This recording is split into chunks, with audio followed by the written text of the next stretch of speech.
I'm from Sport Fever, and today we're going to talk a little bit about archery equipment and how to shoot a compound bow. First of all, I'd like to mention that there are different types of bows. There are recurve bows and long bows. Long bows are more for what we call the purist. It goes back to bare basics in archery. But to get right into a compound bow, I'd like to show you one. The basic bow, the basic compound bow, has eccentric wheels. Some have cams. We won't talk about cams right now, we'll just talk about the wheels. You'll have the cables that run off the wheels, your string, upper limb, lower limb, and it's going to take a while, but I'll get into all the other accessories and parts of the bow. When someone comes to Sport Fever and is interested in archery, we try not to scare them out of it by making fun of them or making them feel silly. We have more people coming here that are just beginners than pros, for sure. You know, the professional archers all know their niche, and they don't need us anyway. So when an archer or a beginning archer comes in here and wants to know something about archery, I start him out with the bare basics. First, I let him handle a bow. I'll let him pick it up. And at this time, I'd like to invite you to come over any time, and if I'm not real busy, usually I'm not, I'll take the time and take you through it. Whether you're going to buy a bow or not, I'd still like to show you the equipment and tell you a little bit about it. It's a fun sport. It's a family deal. It's not just for hunters only. We have a lot of people that just come in and want to get their family into it. Have several families that are shooting. They have 4, 5, 6 bows in the family, and they have a lot of fun just shooting targets. But what I'll do is I'll let you handle the bow, and I'll let them draw it back to see how it feels. Now, when you draw a compound bow, the word compound comes from the let-off. There's a let-off. When I pull this bow back, my bow is set right now at 65 pounds. It'll go to 75 pounds. But it's set at 65 pounds. And as I draw this bow back, I'm pulling 65 pounds. See a little shake in my hand, arm? Okay. But when that wheel on top and the bottom, when you watch this wheel break over, when that wheel breaks over, I have a 50% let off. So when I'm holding the bow, when I'm holding on a target, I'm not holding 65 pounds, I'm holding half that weight. As that wheel breaks back over, it puts out the initial thrust, the 65 pounds worth. So if you watch this top wheel, as I pull it back, I'm pulling 65. Right there where the wheel breaks over, I'm holding 50% of the weight. Okay? So to shoot a compound bow is so much easier than shooting a recurve or a long bow, because as you draw back a long bow or recurve, you're drawing back all the weight, and the further you draw back, the more it stacks, the more weight you're pulling, as opposed to letting off 50%. Okay, now, to shoot this thing, you're going to have to buy the bow, of course, but to shoot it, we're only halfway there. We have to put a lot of accessories on this thing just to make it ready to shoot.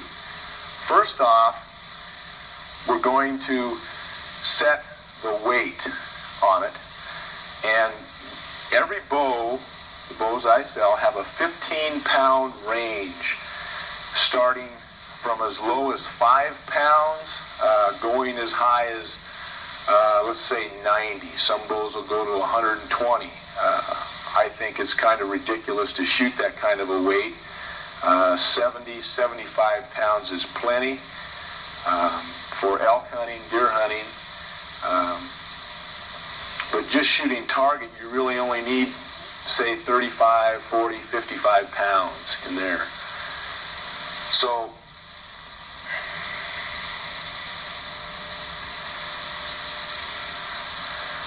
work with. Now my bow is set up for 60 to 75 pounds. I can turn it as high as 75 pounds or as low as 60 pounds. The way we set the weight is I will have a bow scale right here. It's just a regular old bean scale or whatever you want to call it. And we'll have one guy hold the scale and another guy hold the bow. And I'll hold the bow in this fashion and pull it back. The guy holding the scale will watch the scale. Where the scale stops at the peak is where this thing is set. So we can set right down to the pound for it. Okay, after we set the weight, we know I'm shooting at 65 pounds. We want to square the limbs to make sure that I have the equal pressure on top as I do on the bottom. Now, somewhat. Now, a bow square, measured from the inside of the limb to the string, will tell me in increments how close the top limb is to the string in comparison with the bottom limb to the string. Okay. Now, being the center of the string is not in the center of my sight window. There is more area on the bottom side of the string, bottom side of the bow on the string than there is on the top. So I want to set this end in a little tighter, a little stronger, and that'll give me equal pressure at the knock point.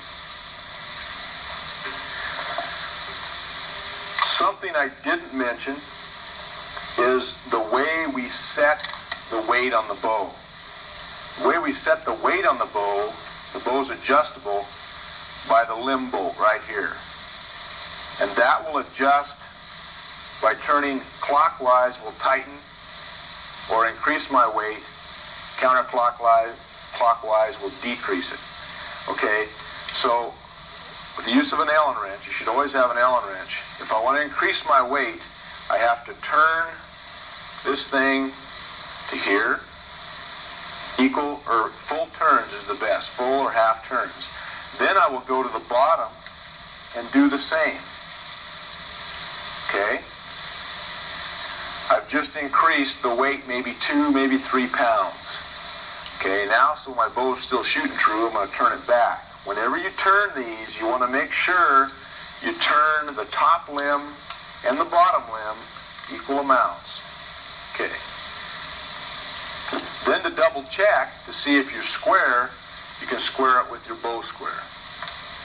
Okay. So that's what it takes to set the weight up. Your draw length, most bows are sold custom fit to the archer. Not everyone that comes in here will be the same draw length. Not everyone that comes in here will want to shoot the same weight. Now the draw length is the length between my fingers or wherever my release will set and usually the front of the sight window or somewhere in here or where my grip meets the bow. My draw length is a 31 inch. Okay?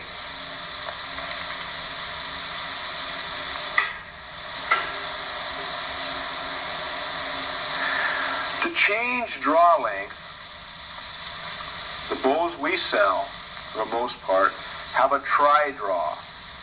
These 3 notches in here will make this bow adjustable in 3 different draw lengths.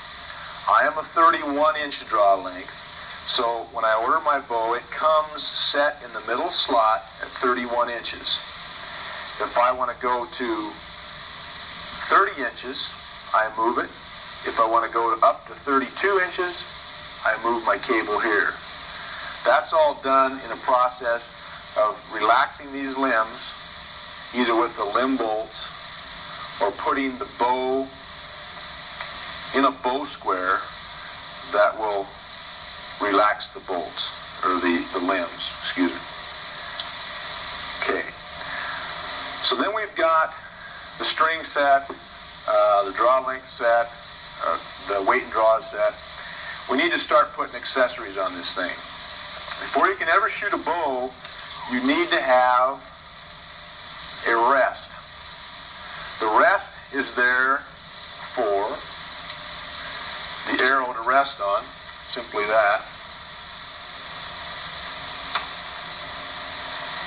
This particular rest is called a springy rest. There are many different rests as there are pills. This thing has an action to it that'll hold this arrow ever so soft. When I release, this rest has a spring effect in and out and up and down. Later I'll show you why. I'll show you why you need, as opposed to just a stiff stick-on rest. You can get just a stick-on rest that's very rigid. They don't shoot as well as these, and these are so easy to adjust. Okay? I can also adjust this rest from the back side here by backing this nut off and either screwing the rest in or backing it out. Okay? That will determine my arrow flight. I can also turn this up or down. With a springy rest, you get in the package, you get 3 different springs, 3 different tension springs. I like to shoot the light one. When you're first starting, it's a good idea to start with the heavy one. Especially if you're shooting a heavy arrow, it's nice to turn this spring down as far as you can, and if you're shooting a light spring, this thing's apt to fall off as you draw back. So a good stiff spring to start with, and then work into a lighter spring later. Okay. Now some other accessories, which I think are important. Well, whether I think so or not, it is important. The knock set. The knock set gives you a stationary point to knock your arrow every time.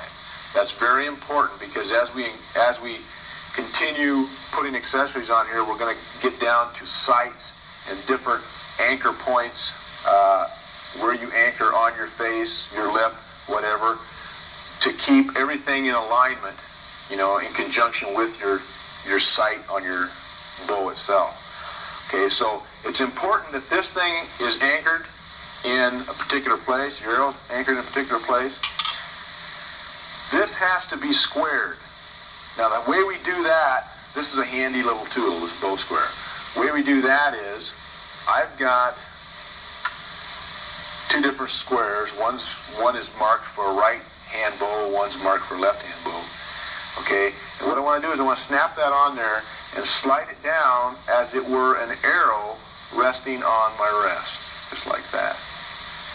Then I take a knocking pliers, and I'll set this knock 1/4 to 1/8 above center. It shows a center notch right there on the square. Now what that'll do, when I knock my arrow up, is it will put the center of my knock square with the center of this rest. The reason for that is as I draw that bow back, I will get loft. In other words, watch this spring as I pull this square back. It's putting pressure down on the spring. That spring already flipped that up. Let me hold it right here. It puts pressure on that spring and starts pushing it down. Now what that does is, as this comes back into a V, your arrow's falling down, pulling tension on this spring. As it begins its flight, as you release, as it begins its flight, you'll have, this pressure will relieve, and I'll show you exactly what happens. this arrow will actually spring up and off this rest. And the arrow will correct itself in flight. As this thing comes off this rest, the arrow is over. If I'm using a helical fletching, it's got a little twist in it, in the feathers, the fanes. Okay. As I release, that thing's already spinning to help correct the flight. But this arrow will flex. Set this down here. This arrow, as it's coming off that bow, will flex first into, so I get this right, no, first it flexes into the rest being over here, and as it comes by, it flips again, and it bends. If you ever saw a film of this in slow motion, you'd see how much that aluminum shaft, as stiff as it is, will bend. Okay, it'll bend and then correct itself in flight. But at the beginning of that bend, the beginning of that release, this thing will actually come off of this rest, hop up and around. Your vanes sometimes will hop up and off and around this rest and never touch it. Then as the arrow bends around in this fashion, it will correct itself in flight and fly straight and true from where you originally released it. Okay. Now, before we get into any shooting, I'd like to show you some accessories. Those are really the only accessories you need to shoot this bow. But I'll show you some other stuff, and all this other stuff, all these other items that I show you are things that I think really help increase your ability to shoot this bow well. Okay. First of all, what I like to tell people is to put a bow sling on, or a wrist sling on their bow.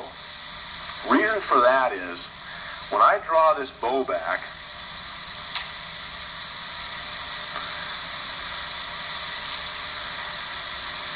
when I draw this string back,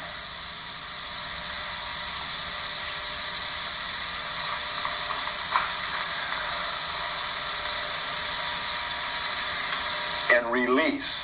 Notice how my grip here is open, okay? I don't grab the bow.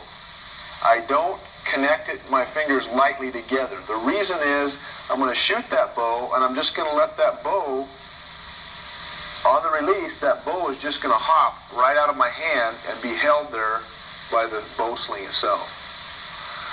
That's what I call a perfect follow-through. It's like anything else. Shooting a basketball, swinging a baseball bat, you want a good follow-through. Anything impairing the follow-through will take away from your shot.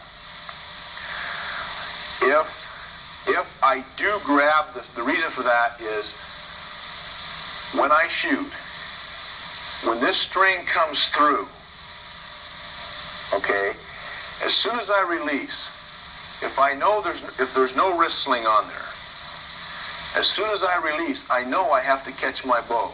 So I've lost all my concentration on my shot and put it all into catching my bow. Okay? So as soon as this string leaves my fingers right here, I'm grabbing my bow right here. What that will do is it will torque the bow like that. And that's enough to throw your shot off a foot or 2 feet to the right or left, if I torque it like that. Even if I don't grip, if I just hold my fingers lightly together like that, I still have a tendency to grab that bow and just give it a little twitch right at the end. Okay? So if I just let that bow go, it's nice and smooth. You're probably thinking right now that if the bow hops in my hand, that's really going to throw my shot off. But it's not. Because when like I said before, when this string is coming through, I'm grabbing the bow before it even has reached impact, before it has even let go of the arrow. I've tweaked the bow before the string is even to here. If I let the bow hop, once that string has come through, that arrow is gone. This string has to hit in a fashion right there before that arrow's gone, or before that bow hops. That's the impact. Right there is what makes the bow hop. Okay? So once it's this far, that arrow's already gone. Then when it's here, the bow hops. So that's a perfect follow through. So a wrist sling to me is very important. The cable guard, right here, not all bows come with one. If they don't come with one, the manufacturer believes there's a reason it doesn't, that they don't need it. The manufacturer believes that you don't need the guard. It's to hold your cables away from your string so your fletchings don't hit the cable. If these fletchings hit this cable, that again would throw your shot off by quite a bit. Okay. Now, on some bows, the lower line bows, you'll find a wider wheel right here. And that will set, a wider wheel will set your cables farther apart from your string. So they don't believe you will need a cable guard to hold your cables away from the string. I've shot quite a few back here in the range right here, and I've noticed that just about every bow that doesn't come with a cable guard doesn't shoot well because the vanes, the fletchings are hitting. I can draw the bow back, and just by pulling the string just a little bit to the right, I notice where it will go over and rub and hit. So I try to put a cable guard on every bow that goes out of here. Okay.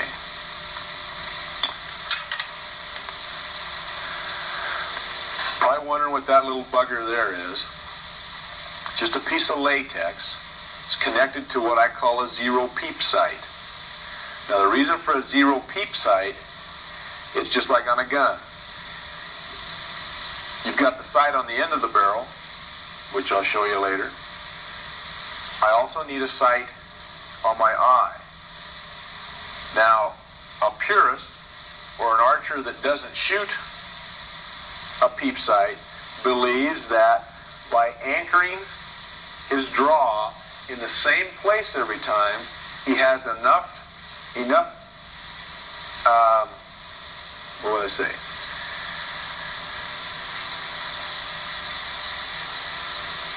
That doesn't use a zero peep sight or doesn't use any peep sight, believes he has enough confidence in his anchor point right here that this won't move. I try not to move my anchor point here. Once you establish an anchor point, whether you're touching your finger in the corner of your mouth, on the bottom of your lip, wherever. Once you establish an anchor point, keep it. But what the zero peep sight does is it not only makes you establish an anchor point here, it gives you another anchor point at your eye. Okay? So I've got this in conjunction with many other things. One is my pin on the end of the bow, which I set on the target when I shoot. Now, by a pin, I'm talking about my pin sight. My pin sight, this is a double bar sight. The reason for the double bar is I can move, if I shoot a 15-yard pin and a 20-yard pin, I can move these pins close. Let's see how I can do this. Real close together. Real close together. If I had them all on one bar, then I could only move it so close. It would only come up so far before it hit the stop. So sometimes there's an advantage to have a double bar. When you're hunting, you don't set a pin for 15 and 20 yards. You probably set a pin for 20, 30, 40, and 50 yards. Okay. I like this particular sight because on my cable guard, I can just slide this right in here, come up with my same position every time. There's a little notch there, crank that baby down, and I'm all set to go. Okay. So what I have set here, I believe, I know I have a 15, I do, I have a 15, a 25, and a 40-yard pin. This is just hanging there. Okay, so when I draw this back, what I'm going to do is pick what I call anchor points. And to me, they're always the same. I'm going to draw back, and I'm going to slide my thumb under my chin, bring my index finger, I tell most beginners, to the corner of their mouth. I feel comfortable with my index finger right here on the bottom of my lip. Okay, so I have an anchor point, 2 anchor points here. I've got my thumb under my chin, I've got my finger in the corner or the bottom of my lip. Then I'm going to pull this 0 peep back to my eye where I can see the pin. So I've got 1, 2, 3, and as you'll notice, I'll put the string on the end of my nose for a 4th anchor point, and I consider my pin a 5th anchor point. With all those the same every time, I'm confident that my release is going to be the same and my shot is going to be the same, or relatively close. And in hunting, close enough for a kill shot. Okay, so what I'll do is I'll draw back, thumb under, finger in the corner of my lip, string on my nose, peep on my eye, and my eye on the pin, and the pin on the target. Okay.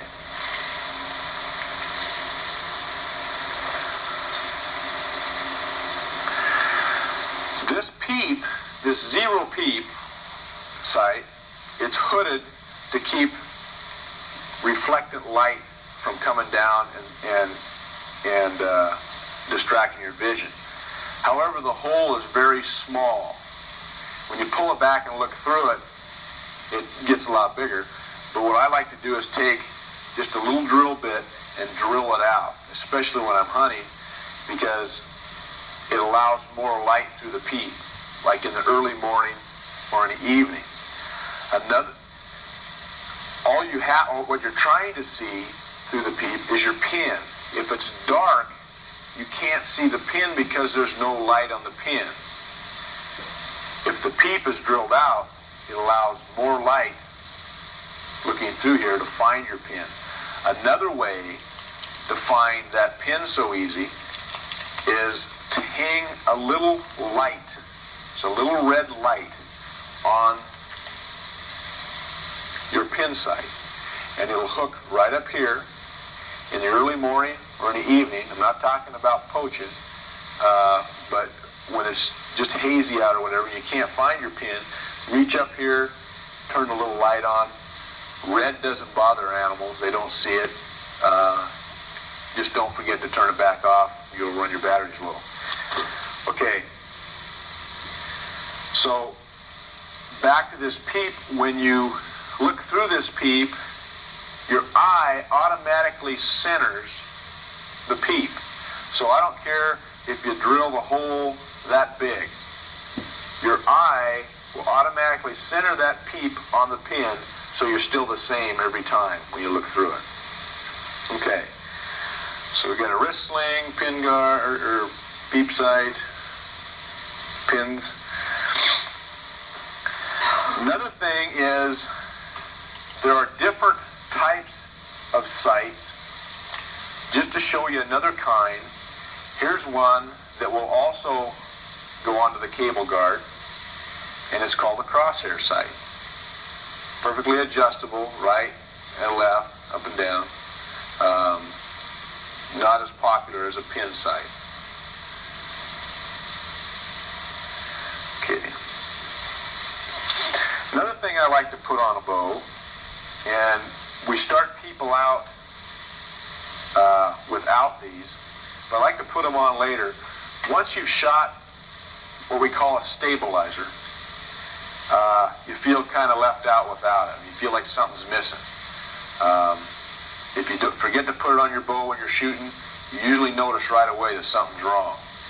It makes your bow heavier. When you first start shooting with one, it makes your bow heavier. You wonder, why am I hanging that lead out on the end of my bow?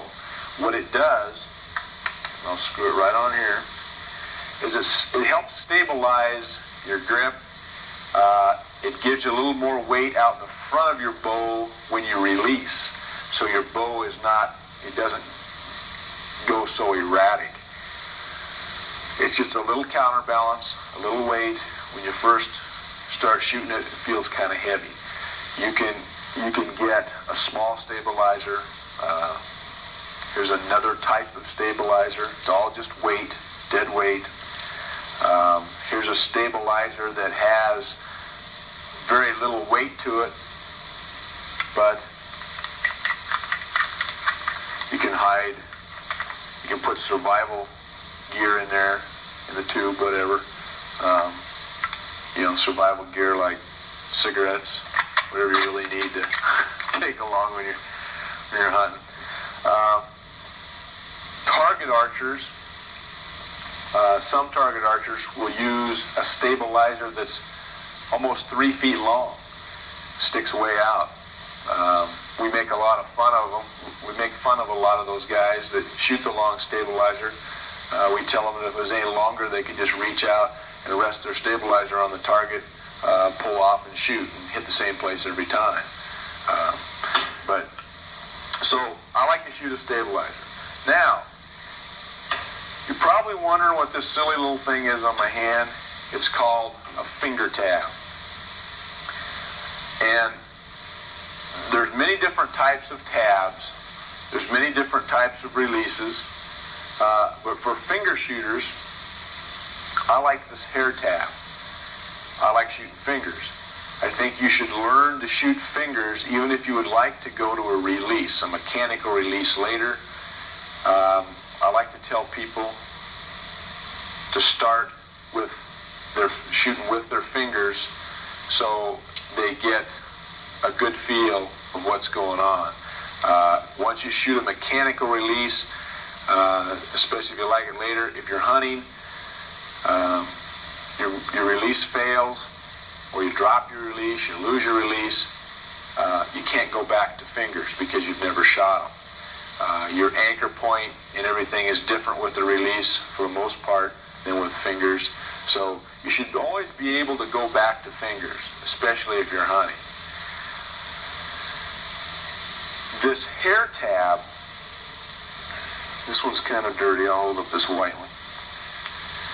This hair tab is a calf's hair, and it's grained with your release. So when I shoot, I don't really shoot as such. I let that string release. I don't shoot it. I release it. I imagine the back of my hand relaxing when I'm ready to shoot, and I let the string do all the work. It just pulls my fingers out. Okay? This hair tab is grained with the release. So it leaves the release that much smoother. Another thing I like about these little dolls is you can see how dirty it is on the back side. That thing is worn to fit me, to fit my fingers. After you shoot it a couple days, it fits your fingers. A lot of times, the hair side will wear out. Instead of having to buy a whole new release and starting like putting on a new pair of boots, you can keep the insoles. We take the outsole off, toss it away, and buy a new hair to replace. It'll snap right back onto here. Then we still have the same insole.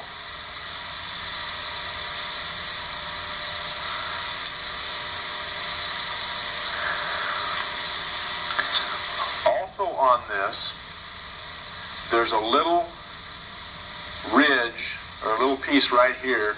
it looks like it's perforated when it comes out of the package. It looks like something you'd tear off. I've had guys tear them off before, thinking it was just something that was punched and should have came off in the manufacturing, but didn't. What that does is it will roll over your finger on the inside where the arrow comes through, where the knot comes through, so you don't callus right here on your finger. It makes a finger shooter a little more comfortable, feel a little more comfortable about what he's doing. If I shot bare fingers, and some people do, get sore in a hurry. I'd say after 1, 2, 3 shots, you're ready to buy a finger tab. Okay? Another thing we need for protection, and that's what it is protection, is an arm guard. A lot of people go out of here and say, I don't need an arm guard. It costs $5.95, I want to save my money. I don't need an arm guard, I'll just make sure that string when I release doesn't hit my arm. That's fine. I very seldom hit my arm. It's like wearing a hat when it's not raining. It might rain. It might rain any minute. Okay? When I release that string, a lot of times the string will slap your arm. Okay? If you don't have an arm guard, I warned you. I told you so. A lot of times people will go out of here saying, I didn't want to spend the money. They're back the next day. They got a big black and blue mark here. I told you so. One guy I can remember one fella in particular, he didn't want to buy an arm guard because he didn't know whether he needed the long one. I have a long one here that fits. Here's the forearm, and this is the bicep. Not very many people string slap their bicep, but this guy didn't want to buy an arm guard until he knew where the string hit him. Came back the next day, had a big black and blue mark here, and he had a big black and blue mark there, so we sold him a long arm guard. Okay, now, mechanical releases. A lot of people like mechanical releases. They're intrigued by them. They don't know anything about them. They'd like to try them, and they're worried about sore fingers. Again, I prefer the fingers. Your fingers won't be sore. You get a better feel. You get a better anchor, I believe. But a lot of people want to go to a mechanical release. There are several. Here's one that looks, I don't know. I'll sell it, but it's about as heavy as a bow itself. Okay, and what it is, it's a grip here. I'm not shooting a release, I'm just feeling this out. Okay, I've got a sling here to help pull this thing back, so I'm not pulling with my fingers. If I pull my string back with my fingers, I'm apt to push this button and dry fire my bow, or shoot off hand. Okay, so what I'm going to do with this is, I think, I'm going to put that on the string and push it forward, and that'll clip onto the string below my knock point. Maybe I'll do it with an arrow on here. Okay, and then this thing goes right on there. Makes a lot of noise when you're hunting, I don't know. Okay, and hope this doesn't go off. Okay, and then I draw it back, and right there, you're not going to see me touch it, but right there, different releases have different tension to them. This one I'm not going to test, but as I touch this off, it's gone. Okay, I'm not so apt with the release to do anything back here to move that anchor point. It's straight back, and I'm not letting my fingers go or moving my hand or plucking or anything. I'm just touching that button off, and away she goes. So there are advantages to release.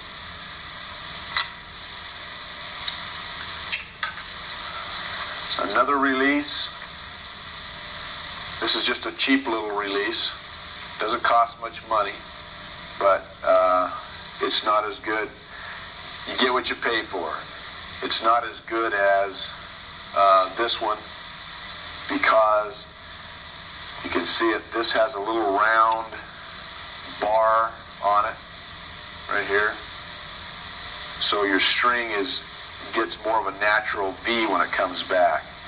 This one is square, so you've really got it setting on there in two different places. Let's see if I can turn this down. No, I can't. But the throat on this thing is round. The throat on this one is square. So you go with the V on your string. I'm sorry, it goes this way with the V on your string, then square over, and then another V. It's not going to shoot as well. You get what you pay for. And it's got a little thumb release right there that makes that thing go off.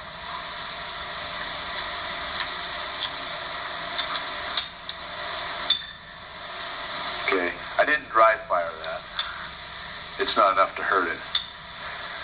While I'm on that, you never want to pull your bow back and let her rip. It'll do damage to your bow. A lot of damage. The resistance you have from an arrow being on there is it's an 8. You can't imagine the resistance there is just with an arrow on there, as opposed to letting this thing, pulling it back and letting it fly. You can break your limbs. You can out around your wheels. All kinds of things can happen to your bow. Okay.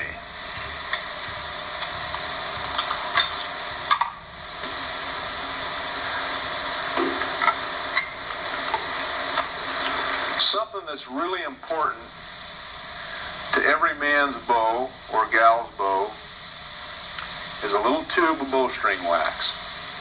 If you don't wax your string, you're going to have to put a new string on in 6 months, a year, whatever.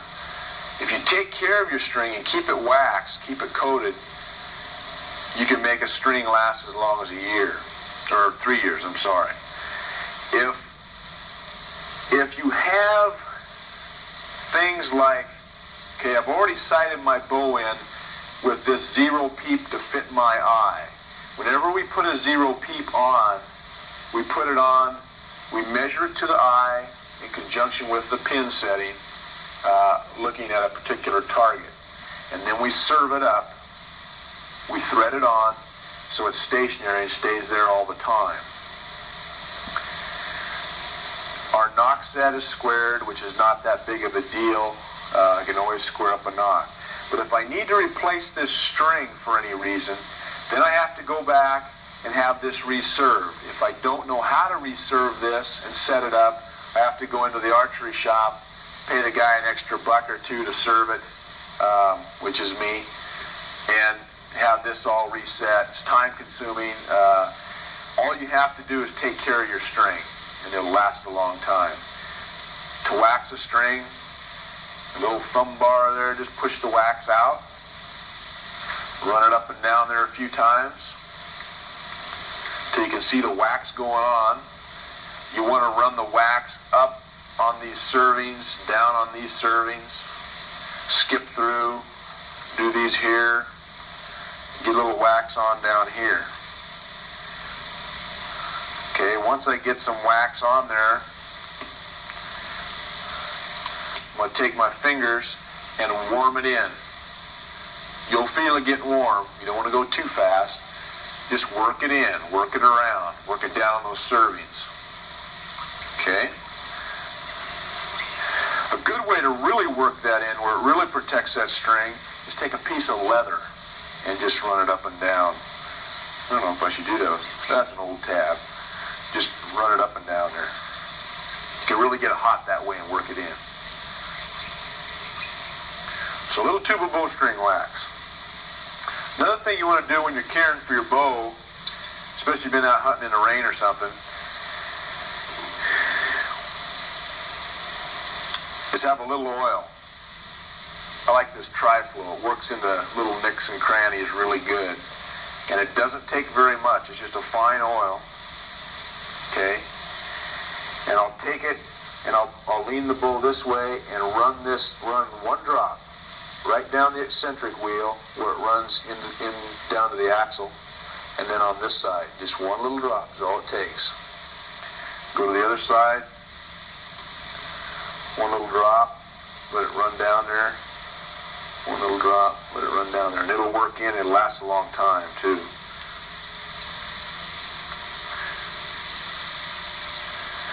It's like oiling a gun, you got to take care of them. Now just work it in a little bit. Let that stuff work its way in. Then as you shoot, it'll work in too.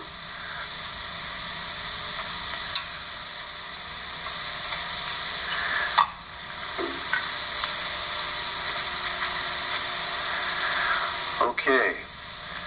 Another thing you will need, if you're hunting, or if you're just shooting target, you'll need a quiver. You need a place to put your arrows. What I do for shooting in the back, in the room here, shooting outdoors, is I just take a little side quiver, clip it onto my belt, and my arrows are right there whenever I need them. Okay? It's got pouches for accessories, knocking pliers, bowstring wax, oil, whatever. A little pencil for keeping score.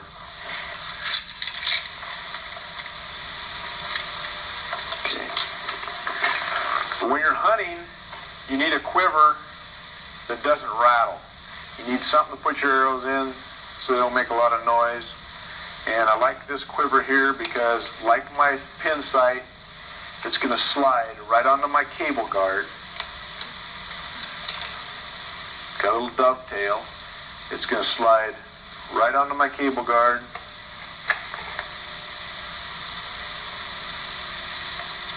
And tighten down. It's quiet. Okay. It's got a foam head on it for putting broadheads in, your razor broadheads. And I just twist them in there and roll my arrow right into there. I can put as many as 8 arrows on that quiver and pack them around, and they don't make any noise at all. Okay.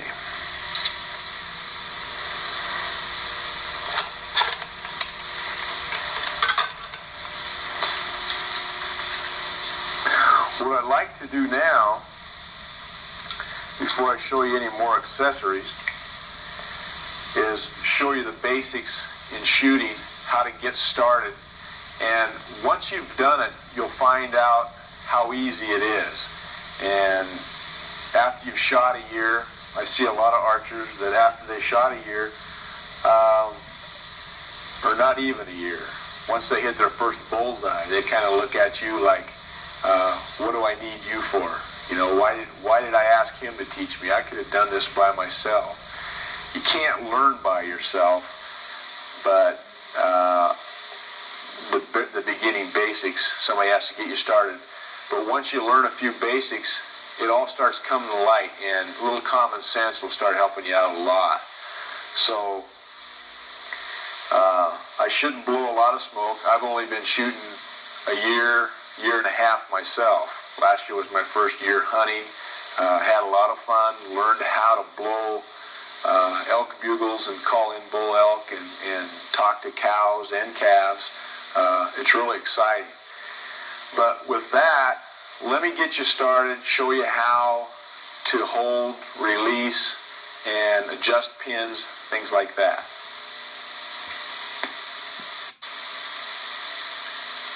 Okay, before we get started in showing you how to shoot, the particulars, I want to show you one more small accessory. It's very simple, but it comes in very handy. It's giving me a little trouble here right now. When you're out in the woods, especially if you're hunting open timber, if you're hunting the brush, I wouldn't suggest one of these, but hunting open timber, it's nice to have what I call a spare arm junior. Now, a spare arm junior, if you can see it, it's just a little hook. Get that turn there just right. Okay, just a little hook, and it sits on your belt. I can take my bow if I'm going to do something And I don't want to set my bow down in the mud or anything, and I'll just set it right there. And my bow's right there. My hands are free. I can do anything I want. You reach down here, all I was going to do is pick up my finger tab and put it on. Get ready to shoot. Okay? And like I say, if you use a spare arm junior when you're hunting, it's nice to have, but in the brush, like Eastern Oregon is fine.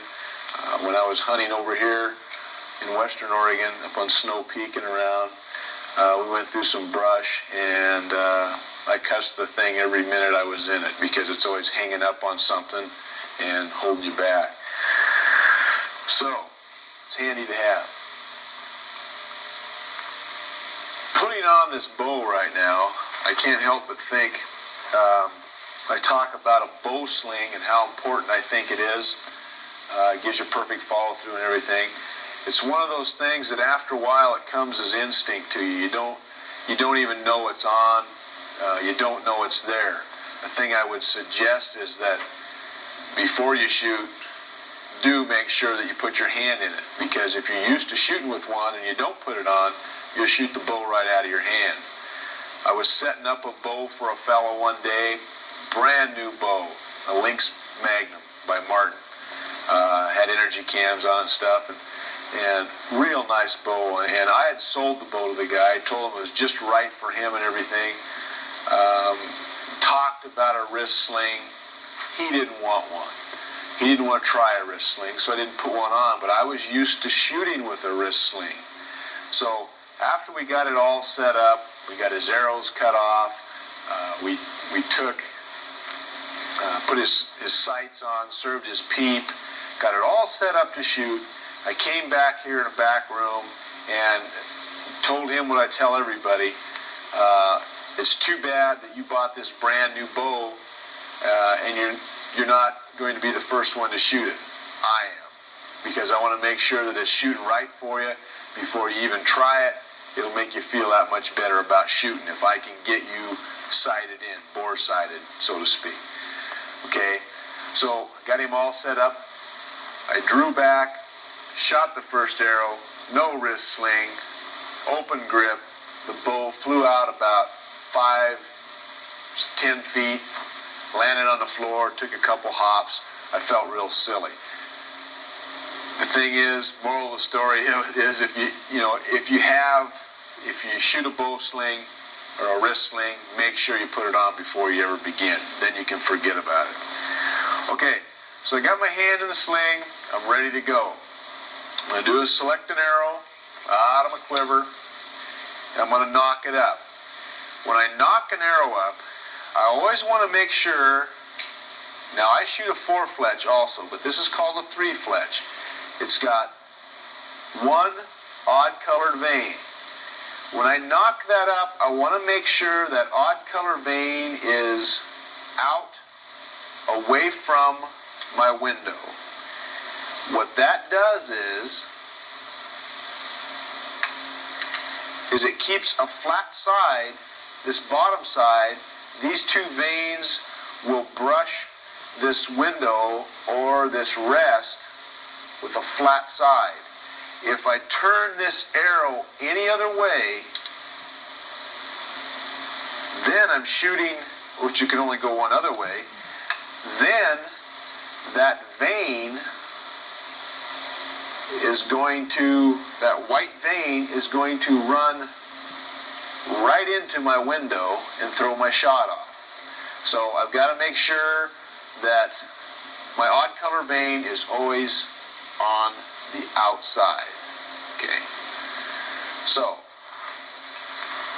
a little slow motion here. I'm going to knock this up, snap it onto the string, and then I will get a grip on my string with 2 fingers down and 1 finger on top. Now, I don't have to, without my tab, I'll show you, I don't have to take my fingers and pinch this knock. Okay? All I have to do, that knock is snapped on there. Okay? It's snapped onto the string. That arrow's going nowhere. It's snapped on there. On impact, it will release. So all I have to do is set that on there, set the other end on the rest right there. Grab the string with 3 fingers and draw it back and release the string. Okay, I don't have to hold the arrow. All I have to do is hold the string. Okay. Now, like I said before, when I draw back, I'm going to pick an anchor point, thumb under, finger in the corner of my lip, string on the end of my nose, just like that. Okay.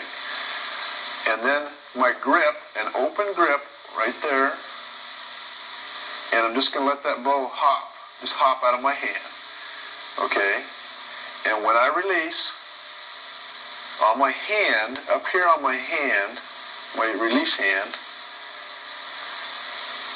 I'm just going to feel the back side of my hand relax. Just by thinking about it, I can't really make the back side of my hand right here, I can't really make that relax. But if I concentrate on it and imagine that it's relaxing, that string will just pull my fingers away and I have a smooth release. That's very important. The reason I say that is because if I'm up here and I shoot, my elbow will come down. You try to get a momentum to release, and your elbow comes down, which throws your shot off, and you will pluck. We call this plucking. You watch me when I shoot, I might do it, but I try to hold in tight and keep my hand anchored and let the string go, and my hand remains anchored to my jawbone. If I do this, then you should say, aha, he plucked. He plucked. You know, his shot is probably off. He plucked. Okay? Very important not to pluck when you shoot fingers. It's very important not to pluck when you shoot with a release. Okay. Now I'm going to pull up and I'm going to hold a while and then I'm going to release. And you watch, see if I do as I preach.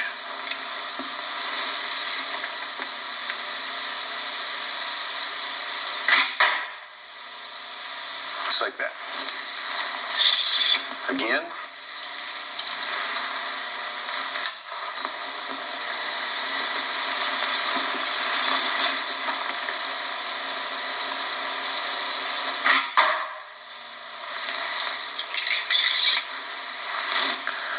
Okay, now, if you will watch the bow in my grip, at the grip, as I release, let's see if I hold on to the bow, or if I let it hop out with a follow through, or I grip.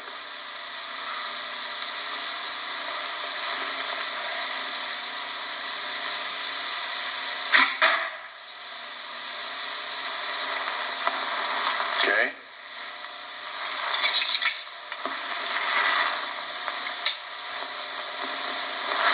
One more.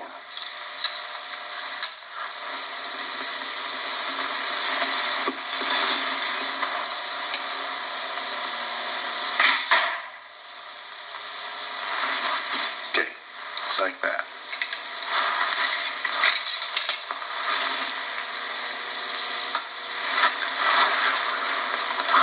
Those were all pretty good shots. You take a look. Those shots are all just a little high. 2 are a little high into the right, and the other's high into the left. That tells me that I need just a little bit of adjustment on my pin. Normally it'd tell me I need a little bit of adjustment on my pin, but one to me offsets the other and tells me I did something wrong in my release, or something I did wrong. So I'm going to leave my pins set the way they are and try it again. And by shooting over and over, after a while, you get to feel where your arrows are going. You get a little better idea of where your pins are set. I wouldn't recommend that you go ahead and shoot 3, 4 arrows and then start moving pins. I'd shoot a dozen to get an idea where you're at, or shoot all in one group.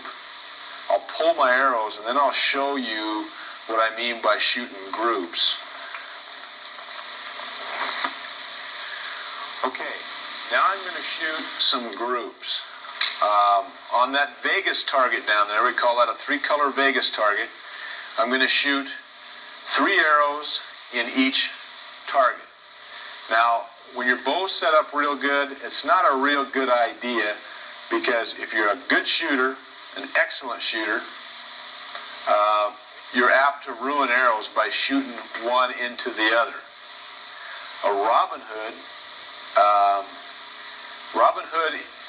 What we call a Robin Hood is not uncommon to indoor shooters. You've heard stories about people, one guy shoot into a tree and then another guy will shoot into his arrow. It's not uncommon. With pin sights and peep sights and a good anchor point, good release and everything. I know one gentleman in particular, I won't mention his name, he'll get a big head, but he has plenty of Robin Hoods. I have one in the store that I can show you right up here on the wall, up on top of those targets. They come from one arrow shot into the other.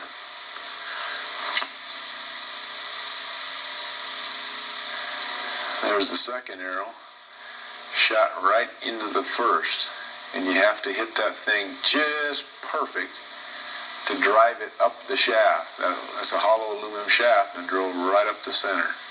So Robin Hoods aren't uncommon at all. Okay, so we're going to shoot some groups, and I kind of doubt if I'm going to get a Robin Hood. On Wednesday nights when we shoot in here, I've got a couple guys that want to shoot arrows every once in a while, and that means you lay one out there and I'll try to hit it, and then you try to hit mine, and vice versa. We get a lot of clinkers, arrows hitting each other but not really driving up the shaft. Okay, so I'm going to shoot some groups here.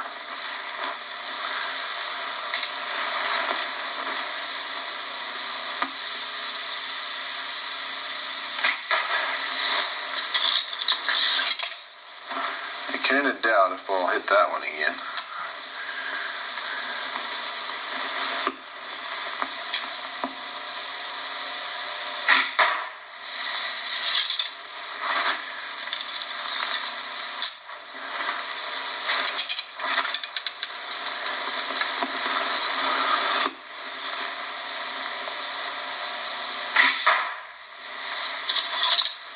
Okay, now I'll go up to the number 2 target and see if I can be a little more consistent.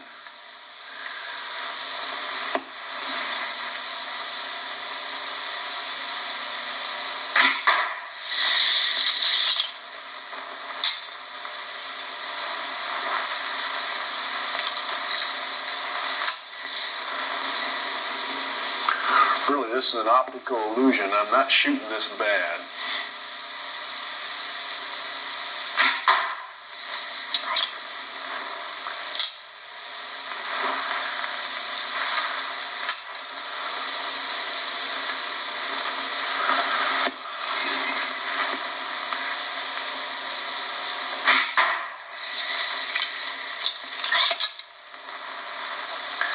The difference between all those other arrows and that last one is, I was just throwing the other ones out there, and the last one I figured I better start concentrating on what I'm doing.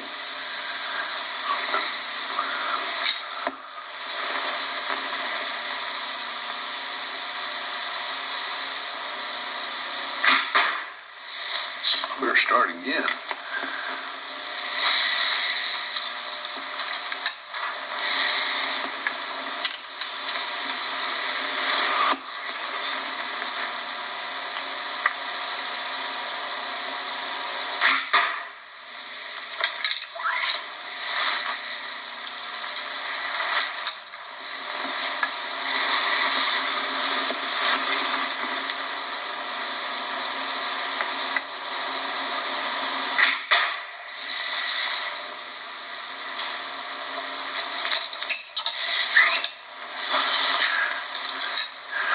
We cut this part of the tape out.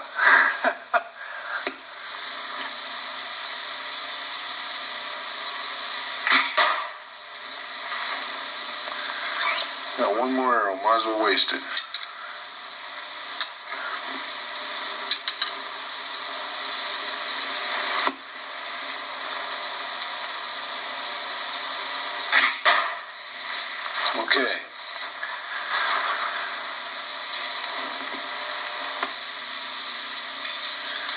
Okay, a lot of times when you're shooting bad like this, it's a good idea to remember all your frustrations from the day. And there's somebody that really got your goat. You can take out a lot of frustrations. What we do back here on Wednesday nights when we shoot is at the end of the night, after everybody's warmed up quite a bit, we shoot tags. And there's some prizes awarded for hitting a tag. If you come down to the store, let me show you around a little bit, show you a few bows and equipment and things, talk about archery. And I'll tell you what you can win if you come down on Wednesday nights and shoot tags. A lot of times, a lot of other guys, they'll shoot these Vegas targets all night long and just do terrible. Then we go up to shoot the tags, you only get like 4 arrows, and there's 6 tags to shoot at. You got to hit the right numbered tag to even win a prize. But we hit a few tags, even though we couldn't hit the little yellow spot, or the big yellow spot in the middle of the Vegas target. So you got 2 arrows knocked up. So don't shoot 2 arrows at once. So what I'm going to do is shoot these white tags down the target and see if I can't do a little better.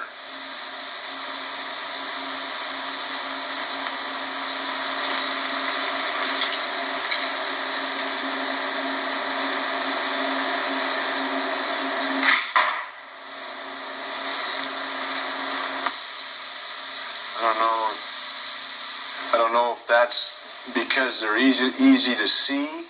I think it probably is because it's easy to see up against the black. It's a little bit easier to hit.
I'm going to shoot a bunch of arrows in that same group, see if I can't get a clinker here.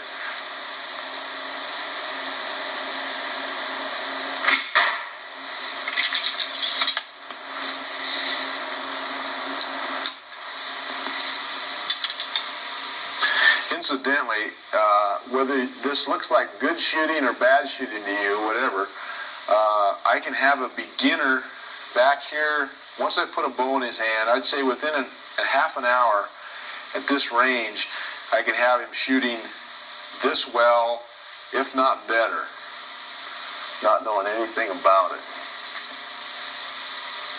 Him not knowing anything about it.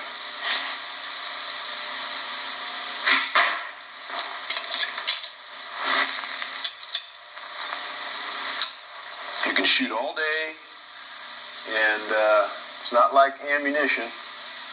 Doesn't cost a lot of money.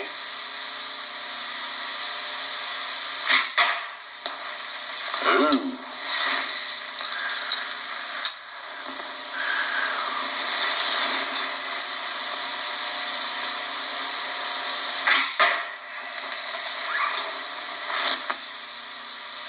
Okay, when I'm shooting this poorly, I think I did hit a tag or 2, but I'm not grouping my arrows like I think I should. So I'm not satisfied with shooting like that, and I think, I'm in a hurry trying to show different ways, different things to do. So I've got to go back and I've got to review before I shoot any more, and I've got to figure out what I'm doing wrong. I can't blame it on the bow. It's not, you very seldom see me or anyone else I've seen a few guys back here, but take the bow and look at it like they do a baseball glove after they missed a pop-up fly, you know. It's not the bow, it's not the glove, it's me. So I've got to figure out what I did wrong, and possibly it's my stance. If my anchor point is the same, I know that this anchor point's the same, and all my other 4 or 5 anchor points I have are the same. I don't think I plucked. It might be in my stance. But what makes that difficult, that's good for indoor, but if you find yourself, when you're hunting, you're going to find yourself in all kinds of positions to shoot from. So you can't always go back to the stance. When you're hunting, you've got usually one shot, and that's it. So you got to make it good. But a good stance is, of course, a bad stance is to put your feet parallel and face the target. Okay. Another bad stance, not parallel, perpendicular. Another bad stance is parallel to the target, because you're shooting off completely to the side, and you have to turn your head in a fashion where you're looking over, almost over your nose, and it's just another obstacle. What I want to do is turn at a slight angle to the target being this way. I want to turn at a slight angle with my front foot and follow with the other, not parallel, but a good back rest stance at yet another angle. So whatever stance you take, you want to feel that you're comfortable. Okay? If you're bow-legged, you know, it's probably not a good idea to stand this way because it's going to hurt you. You know, whatever's comfortable, that's the main thing. Okay, so you want to get a little slight angle at the target. Maybe.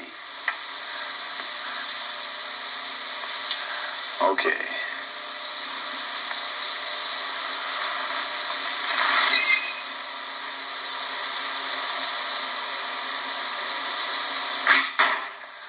Okay, another thing is, when you stand, let's consider shooting indoor right now, target archery.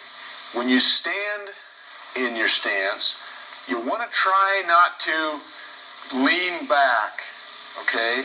It throws your distance off somewhat. I can be standing at, especially if I'm shooting tags, I can be standing at 15 yards, and I can rock back another half a yard, throwing my shot off a little, okay? Plus, it's not comfortable, it's going to hurt your back. Another thing to remember is you don't want to slouch forward too much. Just a nice, comfortable, I wouldn't say stand up erect, but a nice, comfortable stance, leaning maybe just a little forward. Okay, whenever you draw a bow, I should have talked about that. Whenever you draw a bow, you don't want to draw with your arm.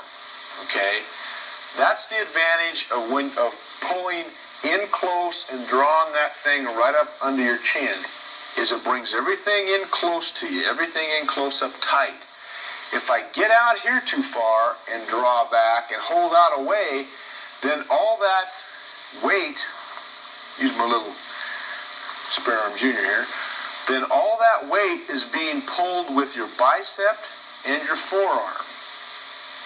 You want to pull with your shoulder right there, and you want to feel it right across your shoulder blade. Now, it's like releasing with your hand. I really can't relax my hand to release. I really can't feel my shoulder pulling that, okay? It's an imaginary thing, but if you imagine your shoulder working as a lever, doing the pulling, it's going to pull there. And as you begin, the first night or so, you're going to feel it sore right in there, right in there. If it's sore in here, then you're doing something wrong. Okay. Back to the stance. A lot of times when you're hunting, you'll be shooting out of a stance, maybe sitting up against a tree as a backdrop, maybe kneeling down, maybe lying down.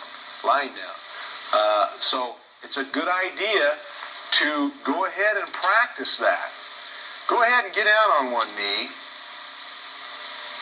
or bring one knee up. This is a hard one. And shoot from a position like this. Okay, it's an uncomfortable position, and it might do something bad to your release. Okay, remember, you only get one shot. This is a little more comfortable, but it makes my draw length longer and harder to see through the peep.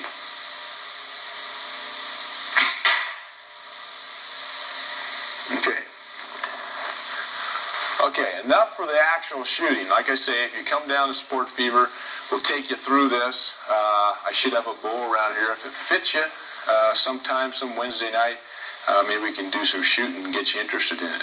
Right now, I'd like to go back and talk about a few more accessories I think are very important in the hunting aspect of archery.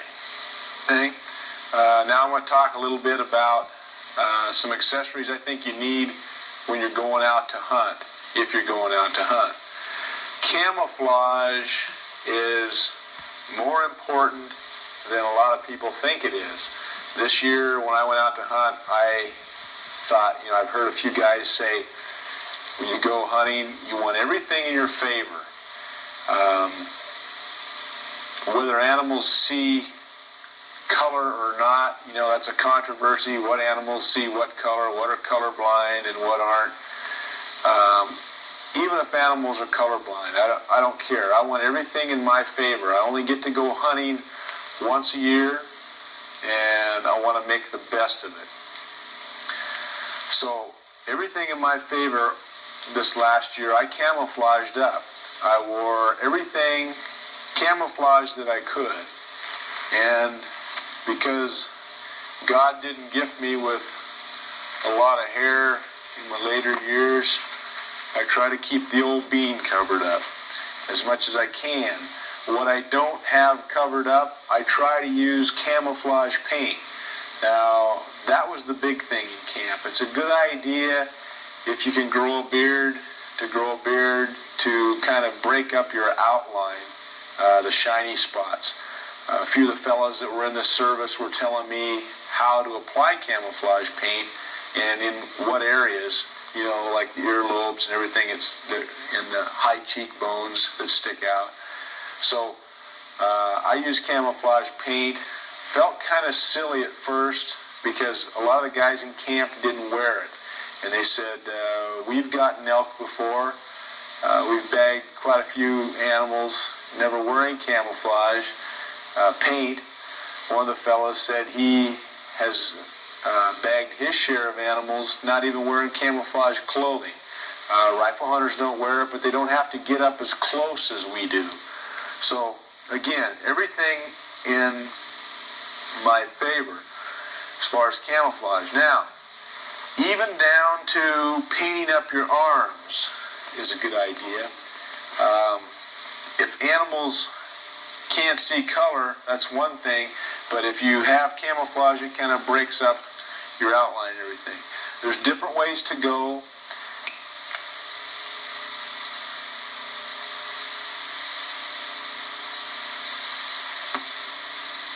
So everything in your favor. There's different ways to go. In the summers when we hunt, and they're talking about moving the season up a week earlier, even now, will put us really into the heat of the summer. So a long sleeve shirt might be a little hot, but it does hide your arms without painting them up. It's a good idea. If it's really hot and you're really not concerned a lot about covering up your arms and stuff, you can go with a mesh shirt. Really, really cool. Next best thing to going without any. Gloves. If you shoot fingers, you can go with gloves to cover your hands up and not have to paint them. It's a good idea in the early morning anyway. But you should get used to shooting with just the glove or with a finger tab over your glove if you're going to wear gloves. Okay? So there are even camouflage shoes that you can get. I don't think that's important. One of the guys I hunted with this year wore white Converse high-top canvas, the old Chuck Taylors. Wherever I went that he already was, I could see where he was because I knew his tracks. But the shoes aren't that important because usually you're in grass, you know, or in something where they're not going to see your feet anyway. So, but it's a good idea to have a hat, you know, camouflage hat, camouflage paint, shirt, maybe shoes, pants. Oh, yeah, okay. Camouflage pants. When you're all dolled up, you know, it's hard to see in the woods. It's hard for other hunters to see you. Hunting this year with a partner, has been bow hunting for quite a while. You think he would know all there is to know about it. And myself being a rookie, he left me a note at the pickup saying he was going down the road a ways, and he'd be back in 15 minutes. Wrote the time down and everything, and expected me to stand there and wait. Well, I'm too antsy. I can't sit in a hot place and wait in the sun. So I followed his tracks down the road that he walked. Found myself a nice stump, nice tree in a backdrop, a little bit of scrub brush, and sat right by the road. Pretty soon, old Jim come whistling down the road, just hopping along, happy as can be. I was camouflaged up pretty good. He didn't see me, walked right by me, and had my old elk bugle in my mouth, waiting for him. And just as he passed by me, jumped up, looked around, still didn't see me. He says, all right, you know, what's going on? I looked around, he still didn't see me. So I gave it to him again, and he jumped again. So not only the animals, other hunters can't see you when you're camouflaged up. So you want to have a hat, shirt, and pants. You should put some pants on.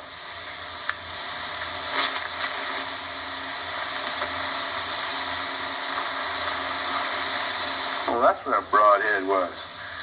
I wonder where that went.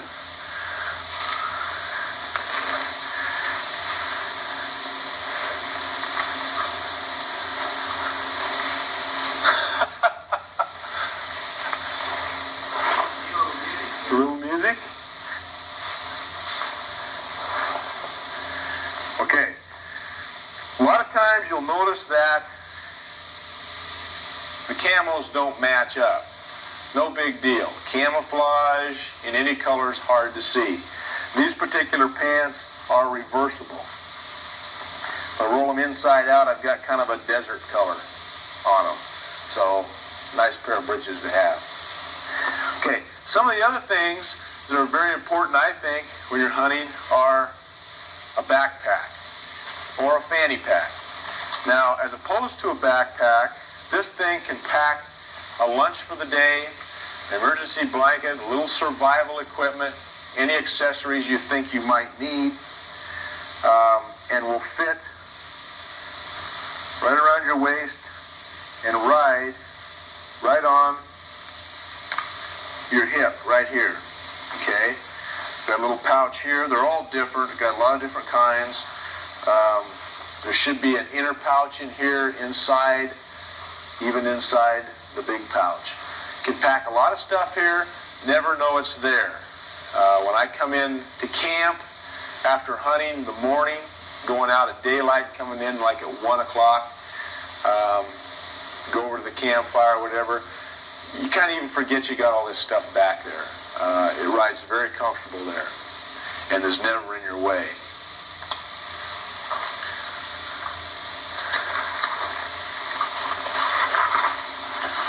Something I'd like to mention about our arrows before I talk about any more accessories is all of our arrows are done up right here in the store.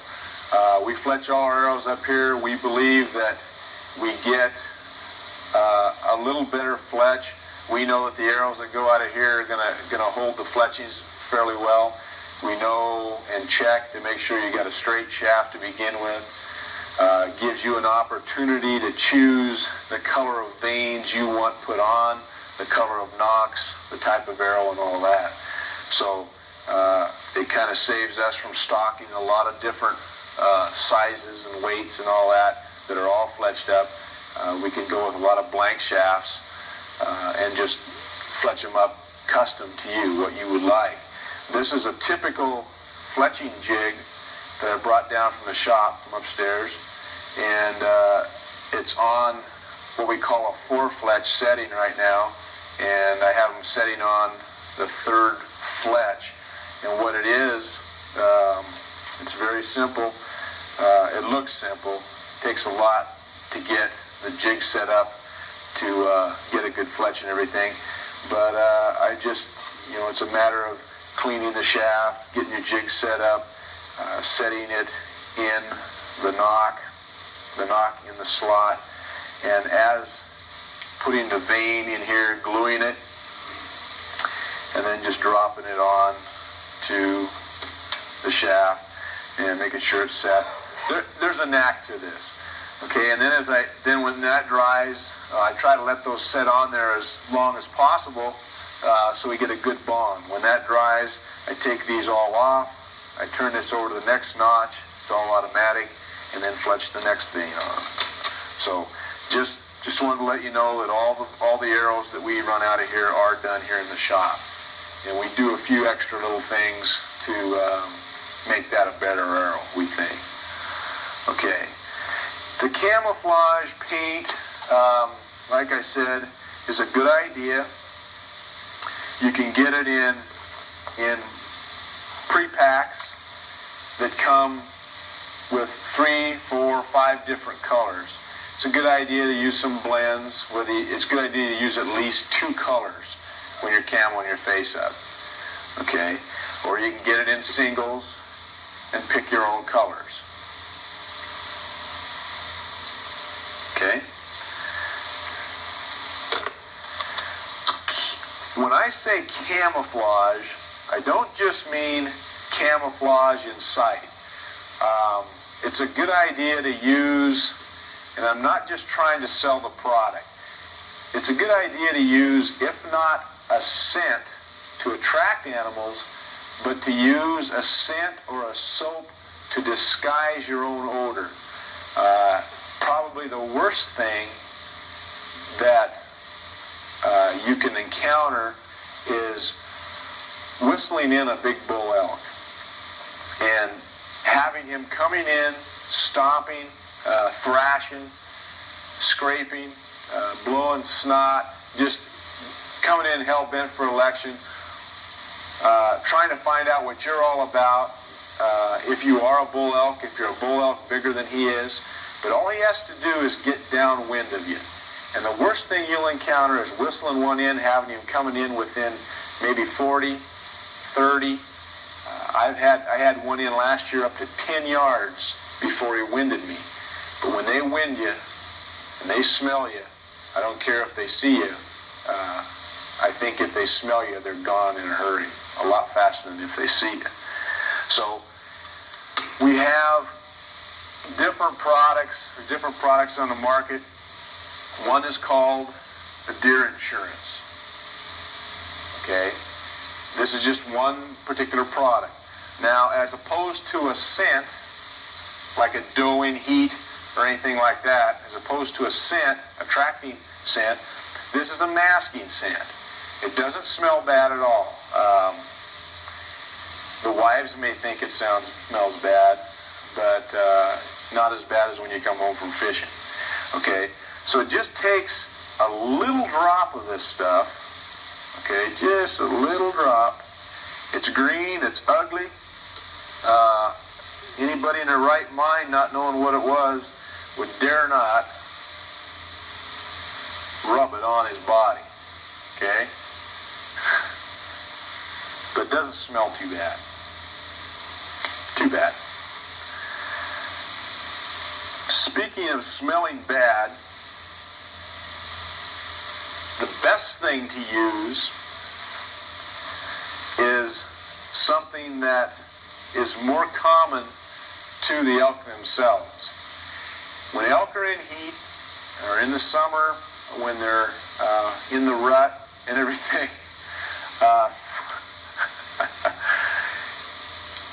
it's a smelly place to be. When you're in the elk, you can smell them. But worse than that, the partner I was with this last year, when he was in the camper, I could smell him. He had this stuff all over his socks. He wouldn't even throw his socks out at night. And it was bad. It was really bad. I probably won't hunt with him this year. Okay? This is called close range elk scent. And it's an extract of exactly what you think it might be. Probably why it's so expensive. I wish I could make this myself. $7.50 for this little bottle. Probably lasts you a lifetime, as concentrated as it is. I dare not even open the lid. Real bad smelling stuff. It's a fact that, the elk waller in their own urine when they're in heat and all that. They're crazy.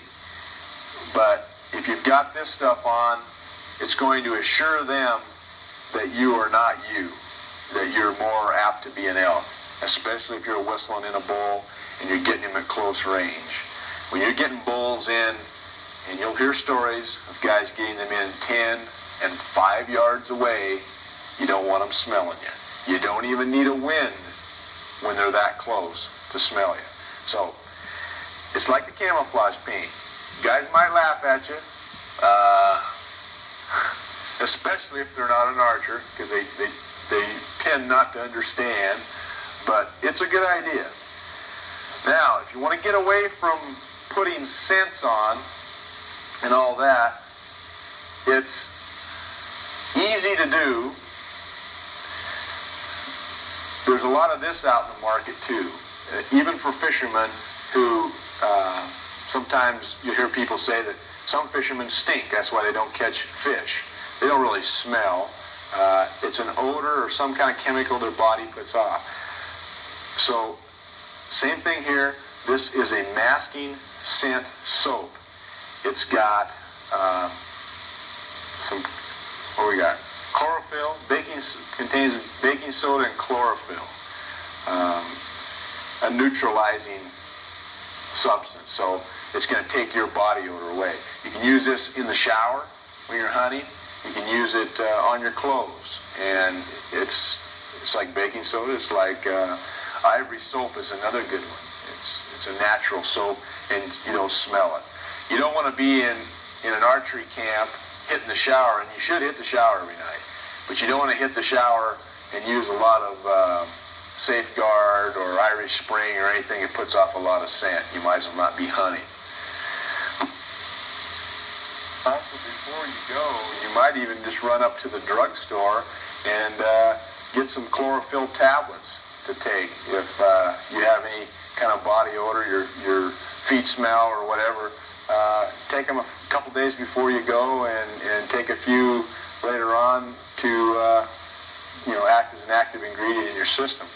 I hate to tell people to take drugs, but if that's what it takes to get an elk, do it.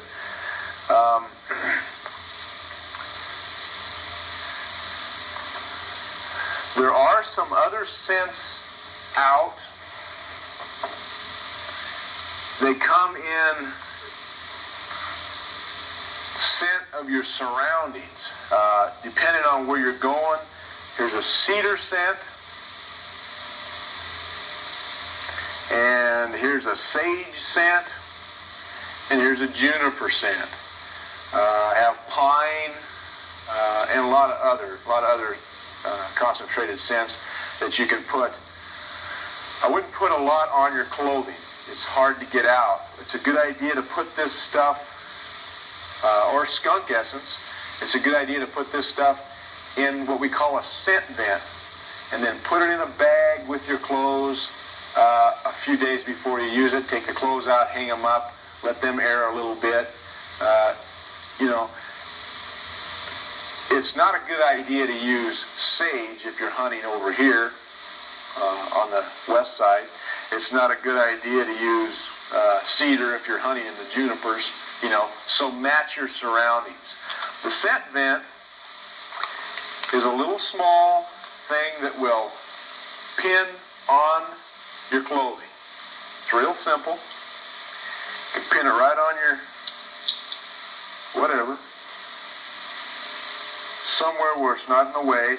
I have one that I pin on my fanny pack, so it's behind me, it's never in my way, yet puts off a little scent. And what you do is to scent it up is you take the cap off,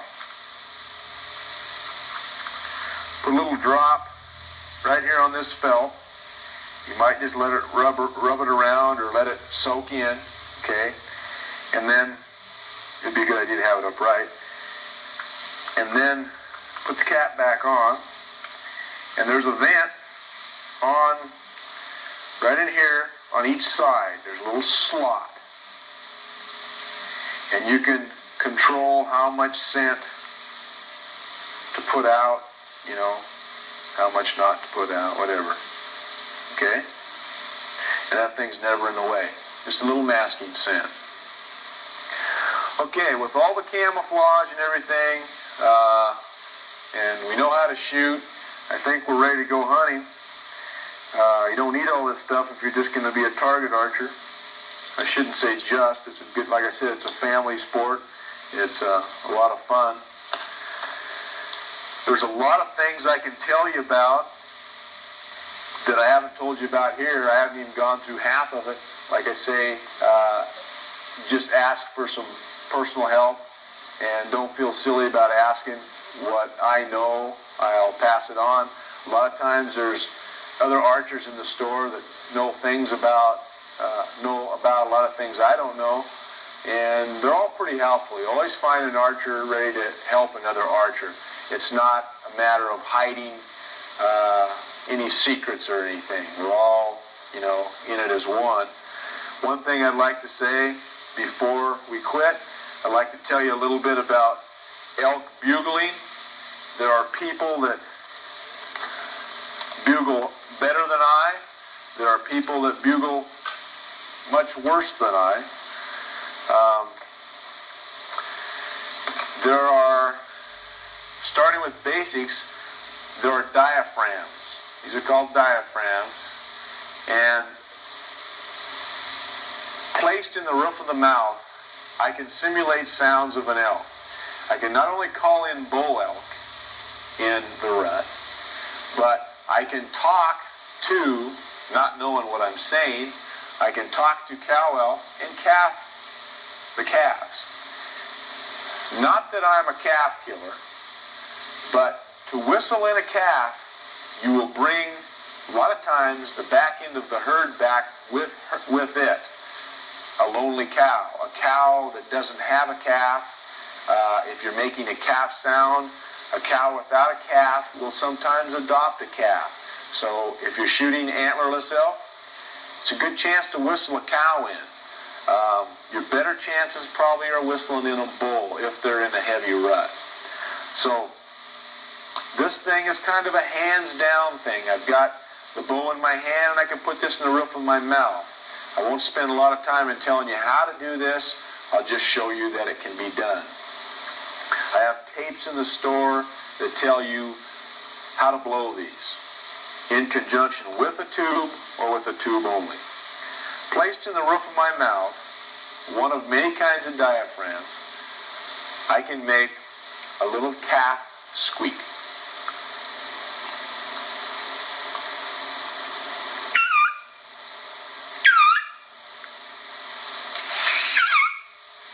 Okay?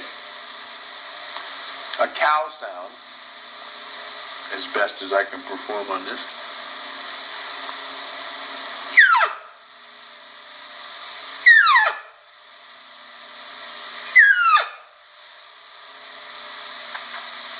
Sometimes a spike will sound a lot like a cow or a calf. Spikes are young, immature bulls that don't all sound the same. I thought I was calling in a cow and ended up calling in a hunter. Sometimes you'll call in hunters. And then other times I thought I was calling in a cow and I came across the bull. So immature bulls all sound different. What you want to try to do is imitate what you hear out there. That's the main thing. It's the type of thing that you learn by experience. I can tell you different calls, what they might sound like. When you get out there, whatever you hear, call it back. Give it right back to them. Had a bull elk coming in this year, didn't know what it was. It sounded crazy. Not like anything I heard on a tape or anything anybody ever told me about a sound like that. He would call, and then I'd call back. He would call, and I'd get ready to call back, and he wouldn't give me a chance. He'd just keep blowing and blowing and blowing. I thought it was a stupid little calf or something. It was a nice sized spike that I got within 10 yards of. Never did get a shot. Okay. For magnification, what you can use is a tube. Let's see that again. You can use a tube to blow and pronunciate what you're doing. Now, a bull elk search call sounds something like this, I hope.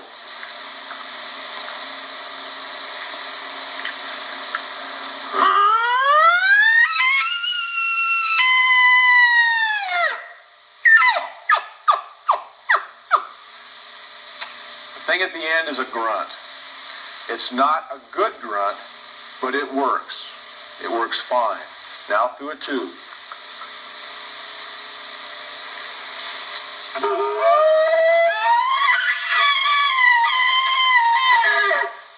That was bad. Try this other diaphragm.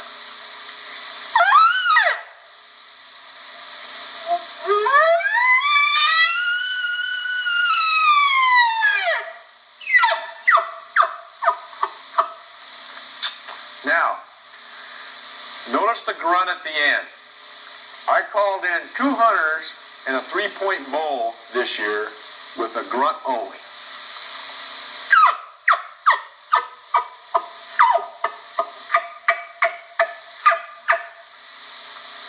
That I cannot do on a tube, on what they call a tube, if I can find it, okay?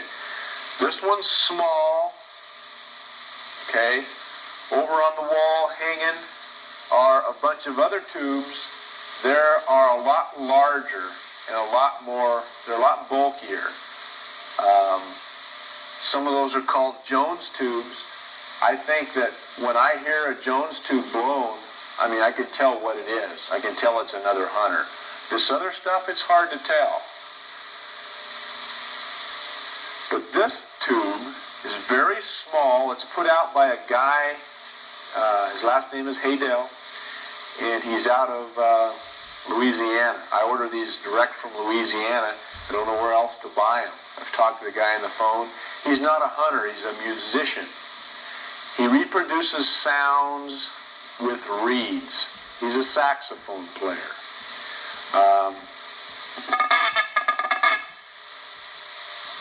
This thing sounds more authentic at a distance. Up close it doesn't sound that great, but at a distance it sounds pretty good. A friend of mine and I were using this just in a little test back and forth, and at a distance it does. It sounds pretty good. The thing about this is you can blow this one and get a growl. You don't have to know how to blow a diaphragm. You can blow this and get the growl that comes out just by blowing this thing.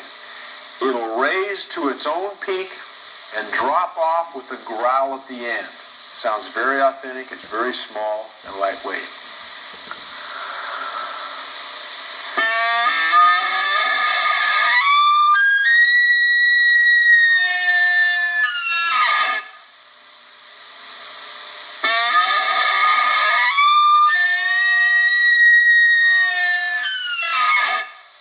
The only thing I can't get at the end of this is a grunt.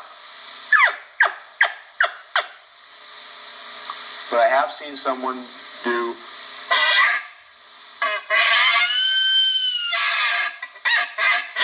I can't do it. He can do it pretty good. Okay.